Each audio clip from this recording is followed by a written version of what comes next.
Welcome to Tech Tips. I'm Len Groom.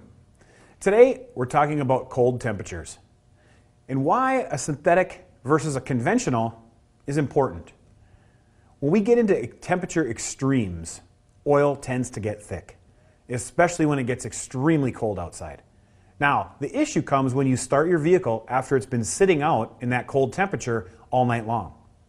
The oil doesn't want to move when you hit the key, and that means that the engine is going to run without lubrication.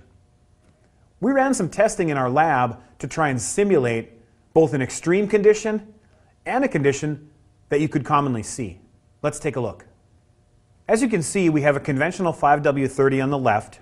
We have a fully synthetic Amsoil 5W30 on the right. The Amsoil begins pouring on the right. The conventional on the left is barely moving. Now these two samples have been cooled down to minus 40 degrees Fahrenheit. This is a pretty extreme operating environment. Imagine if this was happening inside your engine when you started the key on an extremely cold day. Your engine would be running with no lubrication. Now we understand that minus 40 degrees Fahrenheit is an extreme situation and you won't see very many people out trying to drive in those conditions. So we reran this test at 0 degrees Fahrenheit, which is a fairly common temperature to be driving in.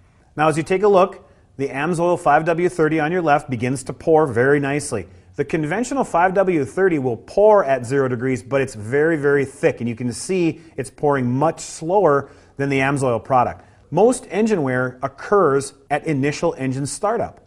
So the faster the oil moves, the better protected your engine will be. So as you can see, whether you're operating at minus 40 degrees Fahrenheit or at 0, the Amsoil 5W30 clearly gets to the critical parts of your engine faster.